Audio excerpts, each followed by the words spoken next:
Welcome to the Mizell Show. An inspiration for a new generation. Hi, I'm Alanna Mizell, a loving mother of two, a devoted wife to Stephen, and an entrepreneur helping women realize their dreams and potential. And I'm Stephen Mizell, caring father of two, a devoted husband to Alanna, and a driving force to help young men prepare for life after college football. And if that wasn't enough, we're a biracial couple.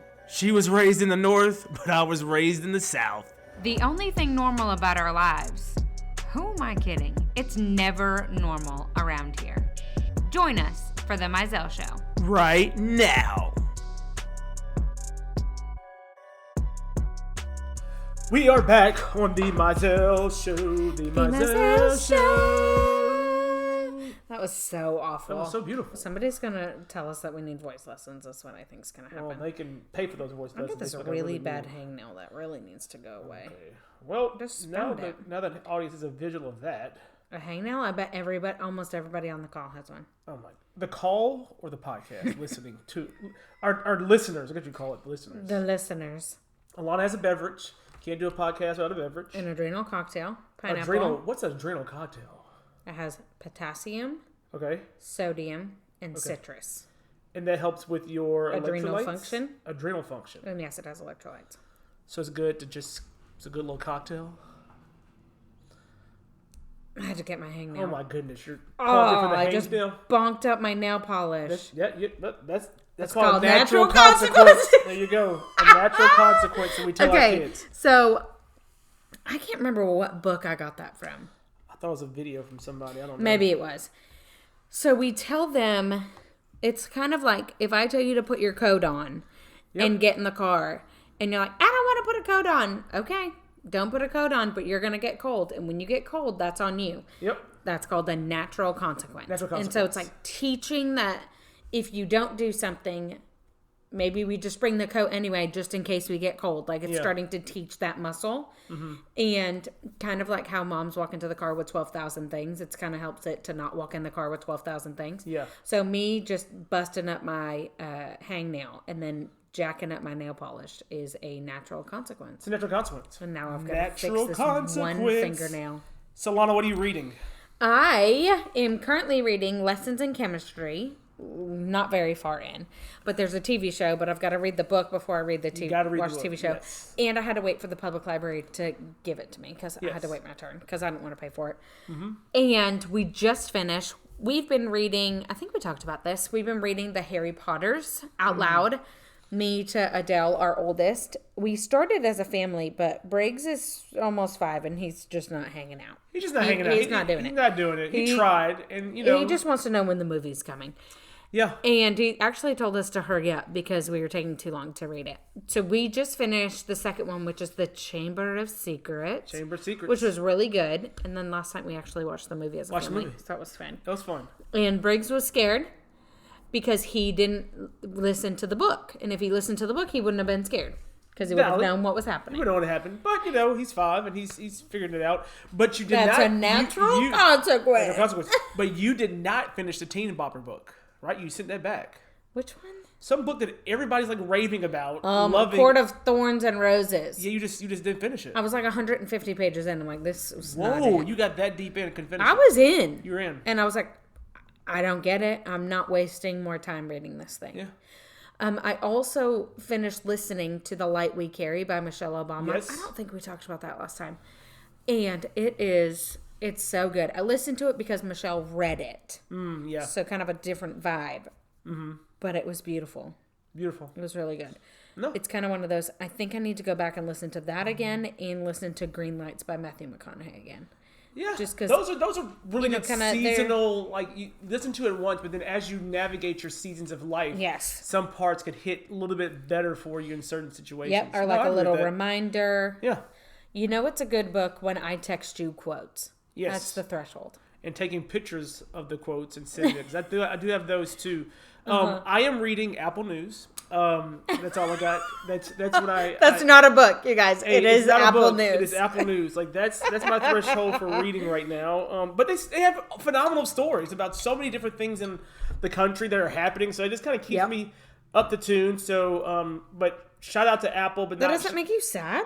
It's not all sad. Some things are like just knowledge base of like things that happen. They're trying to stay up current on different events, like everything that's happened in San Francisco or what's happening in San Francisco. San Francisco's going through an entire like restructure with their real estate, with the unfortunately the crime downtown. So it's a fascinating read, just kind of breaking down people that have lived there for like all the years and how they're trying to reform the city.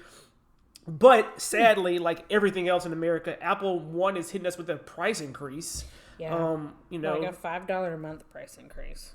Yeah, so we got to look at those options. I mean, I really like it though, but I get it. There's different options though. There's different tiers of the membership. We gotta look at it, see if it's worth it. Because we do love the morning show on Apple TV. We love the morning show. That's a show that we're watching. But we realize as we adult, we try to cut the TV out during the week. Keyword try. So when you do that, you literally only have Friday, Saturday, maybe a Sunday, depending on how you're trying to roll into your Monday. So it's not much TV time. Especially with children. Like, we watch some shows with them, but like with them, we just kind of like, we just don't watch much. Yeah, we're not as up on the shows quite. There's a lot of shows that we would care to watch. We just don't do it. Yeah. And we go to bed super early because we get up so early. Well, you're right about that. So today, speaking of reading, my favorite, I guess you call it pastor, mentor, not mentor, but like person that I usually read and finds enlightening. He's a pastor. He's a pastor. Rick Warren. But is he your favorite pastor? Stevie Furtick is probably one of my favorite pastors. He's up there. But Rick Warren is really good. I mean, I appreciate him at Saddleback. He's kind of where it all started, I feel like. This is very true. Because you were following him before we ever found Elevation. Yep. And yeah. So okay. So what did it say? Today he talked about contentment. And you live in this world of like YouTube motivational videos. Everybody's on TikTok and Instagram, like hustle, hustle, hustle, work harder, push through. He said sometimes it's very important to find pockets of contentment that could refuel you and help you achieve whatever you're trying to achieve in your life. And so it's one of those things where when you hear contentment, you think like it's a dirty word, like you're being lazy, you're not doing your job. When you first said it to me, I thought complacency. Yeah. Which that's like a cousin of contentment. Oh, okay. I mean, I don't know what Webster says on the two differences personally, but when you first said, "Hey, let's talk about contentment," I was like, "Ew." Ew. Like my guttural reaction was, "We're a motivation podcast. Yeah. Motivation lifestyle podcast. We're not talking about contentment." Yep. But then you dug in. So walk me through places in your life right now in which you are currently content. Go. Where I am currently content. Okay, here's a good example. I am content with my shoe collection. Are you though? Because you almost got a pair this weekend. Well, but did I buy it though? Shots fired. Yeah, but did you the next day look up how much they retail for? I did look up. They were still lingering with me, and there's still a window for me to get them. But there is. Anyway, no. But the window is not for you to get them. The window is for you to get them at that place because they're discounted, and for you to turn around. Oh yeah, I'm not buying them. Well, we gotta sell them. Yeah. No, I'm gonna keep them. Anyway, so before this, are you serious? This weekend, we can't. Would y'all... Okay, these shoes... Okay, go ahead. Let's just go ahead. Go ahead. I feel like this is the definition of, are you content with your shoe collection, or are you trying to expand it? These are not like a shoe that you can wear every day. They're not like a brown shoe that you just throw on. They're a taupe gray that goes with anything. They're not taupe. Taupe is not... that's a mix between taupe and toupee. Nike calls it taupe gray. It's taupe. T-A-U-P-E. Taupe. That's taupe. It's not taupe. Is this taupe? Oh my gosh. Oh, sorry. Taupe.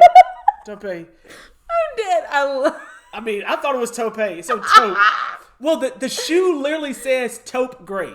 Okay, but it does have a hint of purple. It's like a purple kind of gray. It's got a purple moment in it. Yeah. But it's not like it's a brown tennis shoe / dress shoe. Well, because I do own a pair of brown shoes. But I'm just saying it's not like a black Chelsea boot.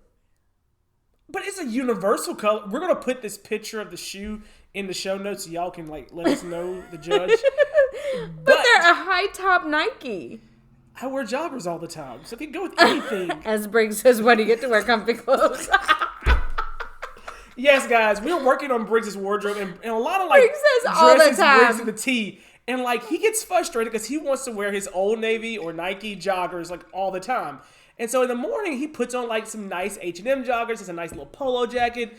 And then I am usually going to the gym when I drop them off, or I'm working from home. He's like, "Why do you get to wear that?" Like, yeah, I guess you have a point. You know, I'm having you wear this, and I'm like wearing the clothes you want to wear. Anyway, back to the shoe situation. Yes. So Steven has the opportunity to buy these shoes for how much?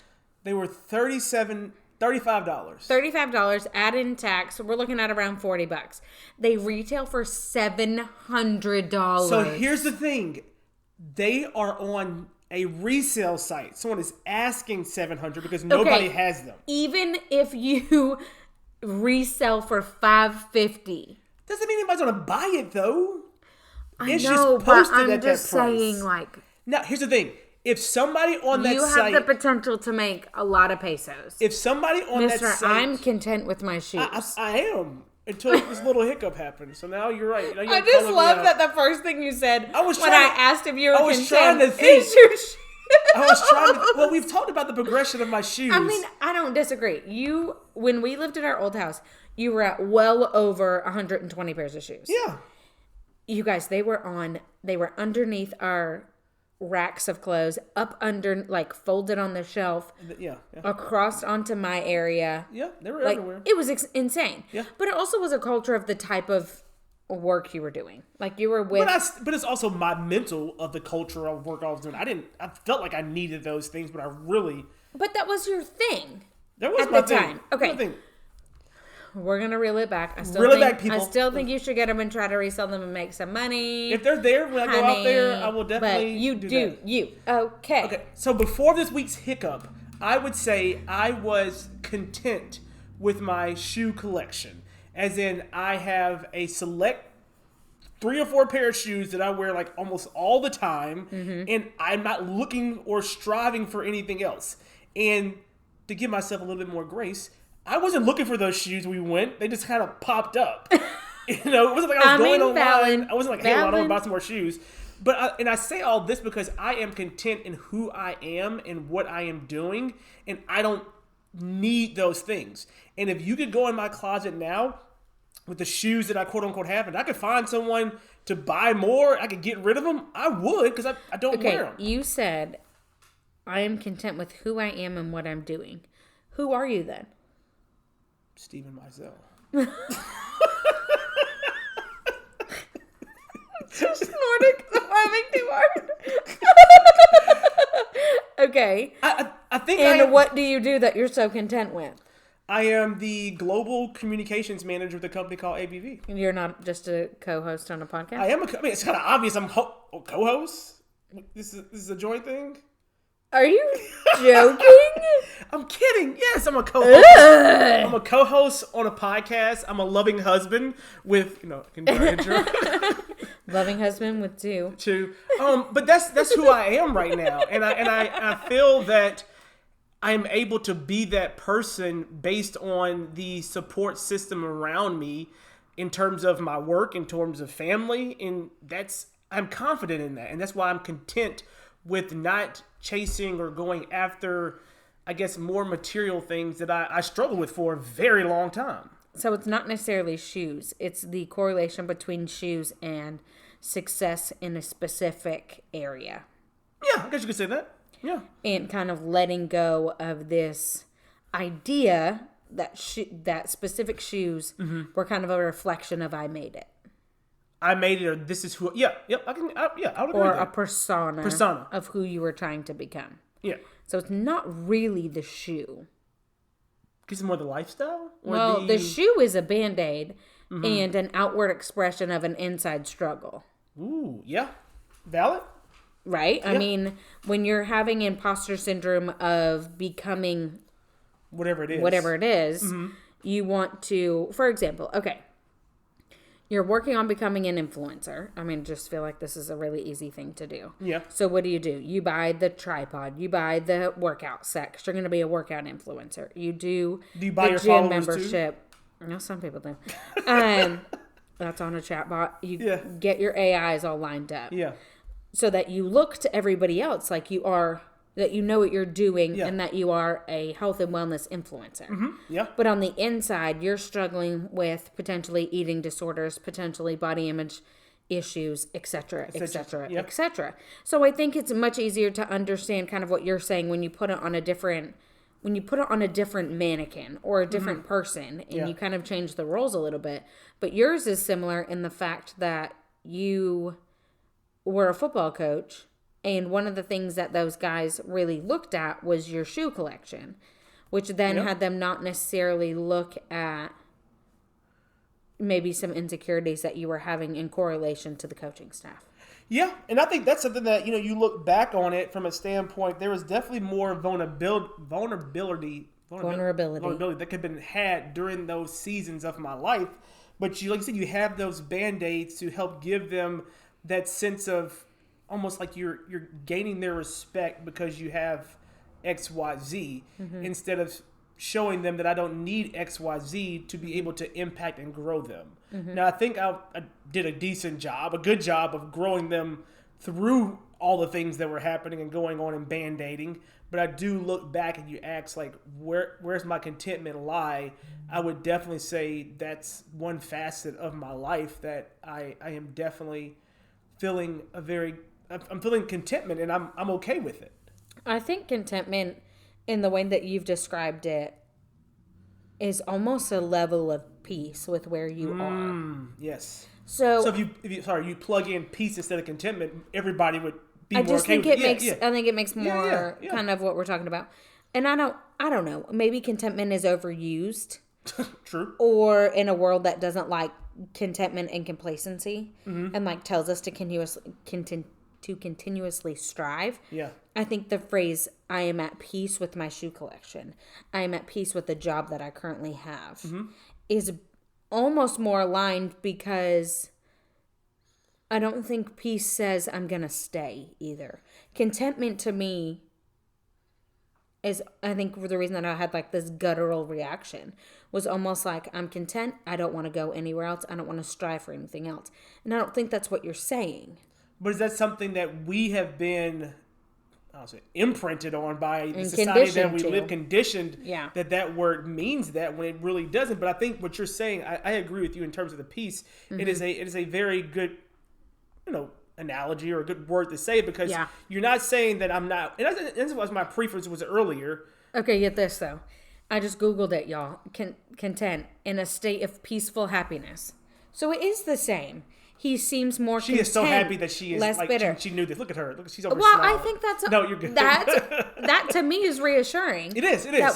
That you've selected the right word, and I just picked a synonym. And I think what we're now coming to a conclusion of is society, world image has said that contentment is bad. Yeah. But what the definition says is that contentment is peace. Yeah. And I would challenge that those that say that contentment is bad are actually striving towards contentment itself and striving towards peace.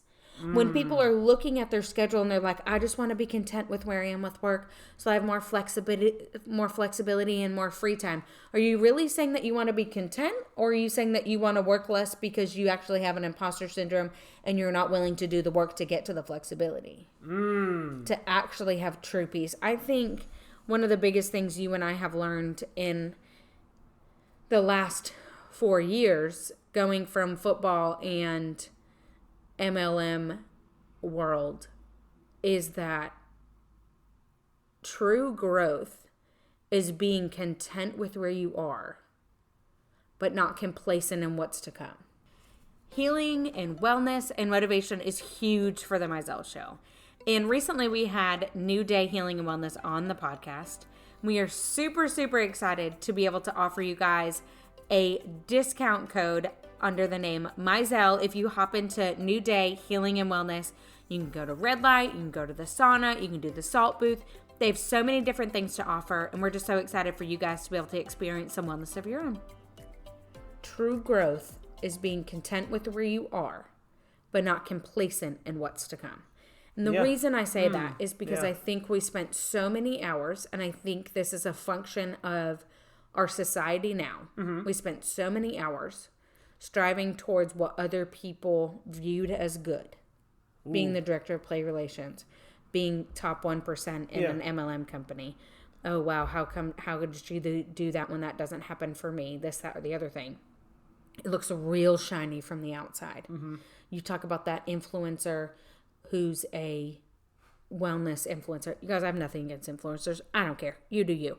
But I do think that profession in the two that we specifically talked about lend toward this idea of shiny from the outside, yet don't touch my glass house. Yeah.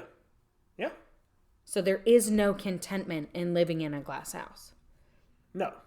For me, the glass house looks like your hair falling out. Yeah. For me, the glass house turned into clinical depression and doubling medication. That's what it looks like on me. Yeah.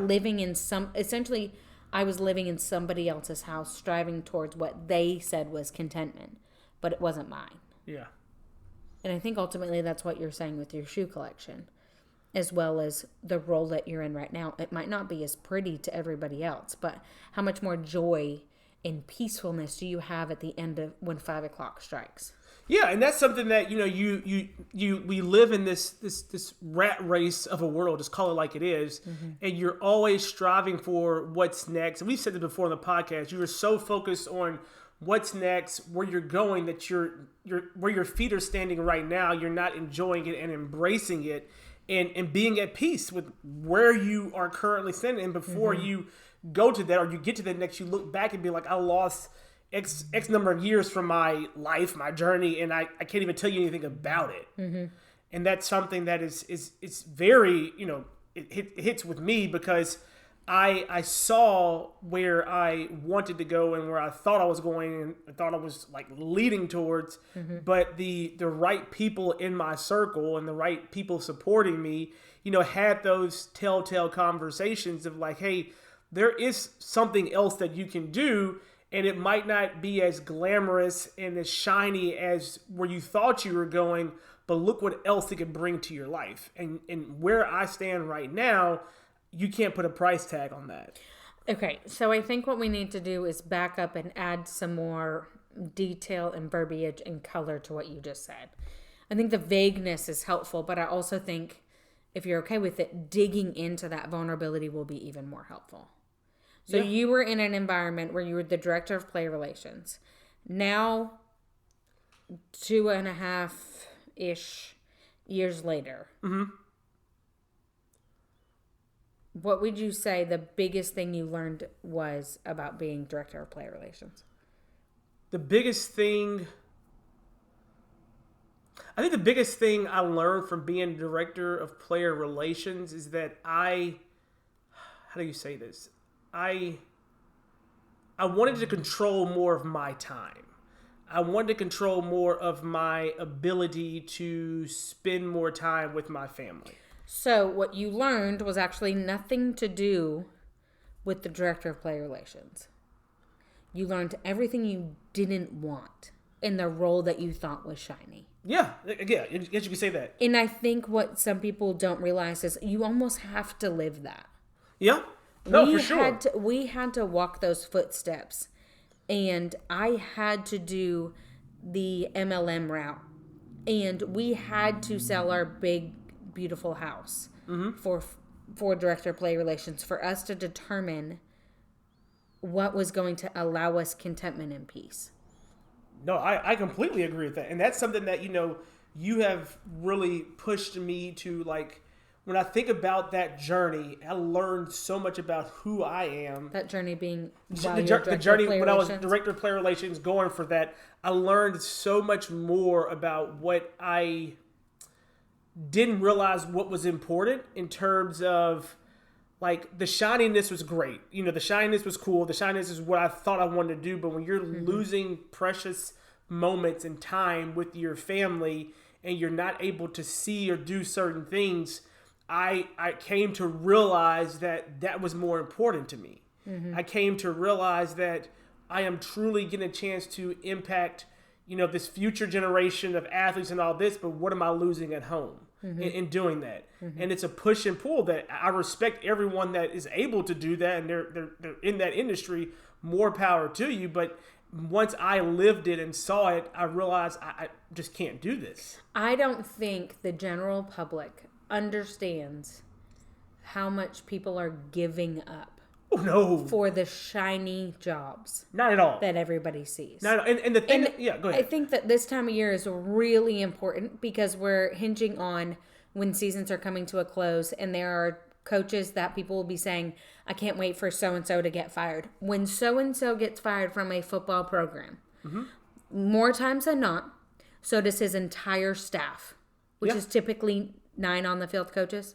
10 on the field coaches. 10 on the field coaches. Mm-hmm. That means that 11 families are uprooted just in time for the Christmas season or the holiday season. No, and this is what's coming about. Yeah, right. So, like, as you're upset that your team is losing, maybe just choose your words more carefully. Mm-hmm. And I think the same thing with influencers. When you look at somebody who has chosen to share their life on social media, that does not then mean that you have the audacity and the permission to target them as a human being and give them negative feedback. I think we have this misconstrued reality that influencers and people that put themselves in a glassy, pretty job are now at our disposable. They are our product. They are at our expense. We are definitely arrogant when it comes 100%. To being consumers.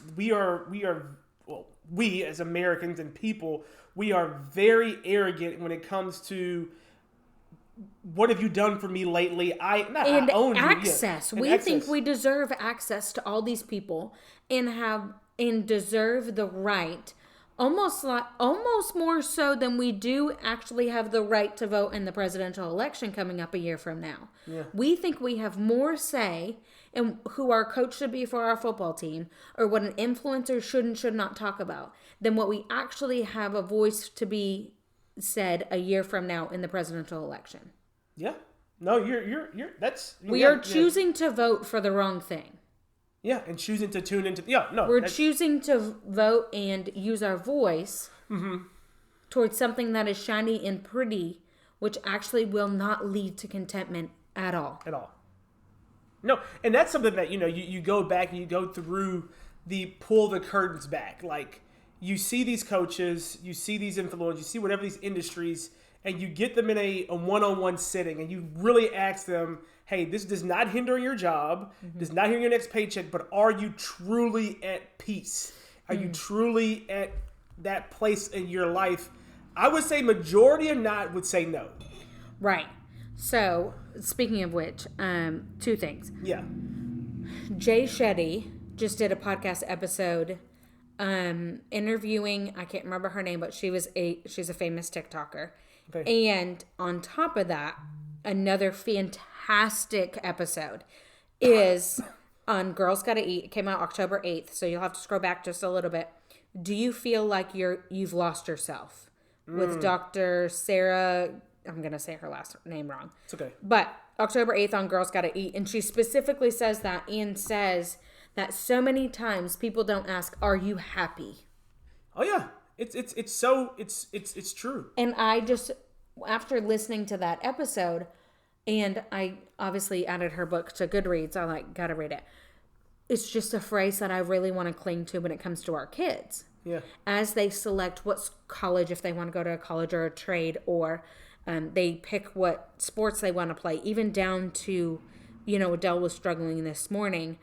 Are you happy? Are you content? Are you at peace with your decision? Yeah. And I think that there are very few times in our life that we can look at a decision that we've made and feel like we had full contentment and full peace and we're truly happy. And that's sad. It is sad. It is sad, but what a gift to be able to still have the option to choose. Yes. Like, we are young. Yeah. You're not even 40. I'm not even close to 40. Not even close to 40. So, what a gift to be able to do that, right? Mm-hmm. No, it's definitely a gift, and it's something that we wanted to just kind of put into the sphere and let people know that, happiness and that peace, it goes a long way. And until you truly take a step back and think through it and actually experience it, you don't know what they could really bring to your life. You don't know that sense of overwhelmingness. Like this year, I was able to coach Adele's flag football team, and it was a rough season, if you want to call it rough, but it was so much fun. Rough doesn't even. I mean, but on paper, it was rough. It was a doozy. But in that huddle and on that team, and being able to finish work at 5:00 and then go coach her team, and then have my Saturdays that I can go coach her, that's peace that I didn't realize. Yeah. And I am so grateful that I realized it early before she got to a certain age and I was missing out. Like, me transitioning my roles was almost the perfect time because Adele was rolling into... And that you say that, I think it's also important for people not to say, well, if I can just get through 5 more years. No. Yeah. Yes. You're in 5 years. If you waited... If I can just get 5 more years under my belt. And just get this... Adele would be 12. You've lost it. You've missed it. You are to the age where she does not care anymore. Yeah. She does not care about you. No, you're She's right. going to love you, but she don't care about you. Yes. And so I just think it's so important to give that power back for people to hear. Just because it's shiny doesn't mean it has to be the choice that you want. Yeah. And ultimately, it's nobody else's business what choice you make to make yourself happy. Very true. And I'm speaking to myself. But... when you were saying that about choices, of course I thought about a quote at the end of the Chamber of Secrets that Dumbledore says. Yes. He says, "It's our choices, Harry, that show what we truly are, far more than our abilities." And is that not true? Yes. You have every ability to be a fantastic, and you are a fantastic director of play relations. Every ability to keep going for it. You're right. You have every ability to stay down that hustle and keep going and keep going and keep going. But you got to choose to not. Yeah. Far more than our abilities. It's our choices, Harry, that show what we truly are. Far more than our abilities. So to have somebody else continue to choose based off of your ability or your talent is removing your right to choose. Yeah. I mean, that's it. And we've dropped the mic, and the mic, Alanna's leaving now. But no, we appreciate you guys as always. Just think through that. If you're toying with changing a career path, and you're like, "Well, I've only done this for a year, and I don't want people to look at me like, why are you changing your career again, or what's going on?" One, are you truly happy? Yeah. Are you happy with where you are, or did you select it because somebody else told you were good at it? Yeah. And this is like the perfect season for this reflection. Like as you go into the holiday season. Before the new year. Yeah.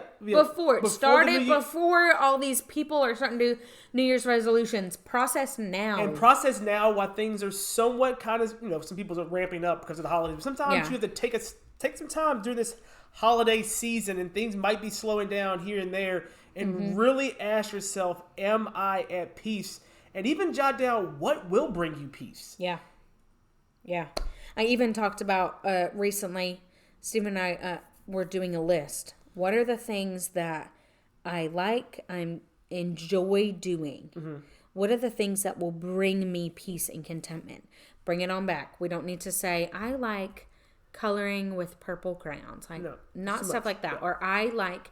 being a specific kind of counselor to this specific person. Bring it out. I like communicating with people. Yeah. Bring it way back out. Then write a list of the things that you don't like. For Stephen, what he doesn't like is being away from his family. What I don't like is being away from Stephen. No, I mean, very true. I also don't like being away from my kids at all. Don't like it. I also know I don't like being in a traditional office setting. That's just not something I enjoy. It gives me more anxiety. And I really don't care if my bosses know, so it's no big deal. But that's important to know what you do and don't like, so that when a choice is presented for you, you have the things that you like and don't like, not what somebody else does and does not like. So true. Like when you go to see Aunt Susie at Thanksgiving, and she says, "What job are you going to do now that you're out of college?" And you tell her, "I don't know yet." And she just looks at you like you're crazy and starts to give you suggestions. You log them, you note them, you go back to your sheet and see if it falls under the things that I like. Exactly. Not what Aunt Susie wants me to do. Yeah. And we are at peace that we don't have to have these traditional office settings in our job. Amen. All right, guys. We truly appreciate you guys tuning in. Yes. All the things. Keep listening. Thank you. Thank you. Thank you. Ooh, that was a great one right there. Was painful. That was great. So if you guys are enjoying this, definitely leave us a review. Give us the feedback. If there's something you guys want us to talk about, reach out to us on our website at themizelleshow.com. There is a contact section. You can put it in there. We would love to hear about it. Or you can always go over to Instagram at The Mizell Show. Also, as always, don't forget to screenshot this episode and just add it to your stories and tag us on Instagram, on Facebook at The Mizell Show. Thanks, guys. Are you loving The Mizell Show? Well, we love you all. And did you know that you can have me and Steven talk to your team or a group of 25 of your friends? All it takes is 25 people showing up on either a Zoom call, a Facebook Live, or really anywhere. Hopefully in person sooner rather than later. But how do you get us? So all you have to do is email themizellshow@gmail.com, or you can direct message us on Instagram at The Mizell Show.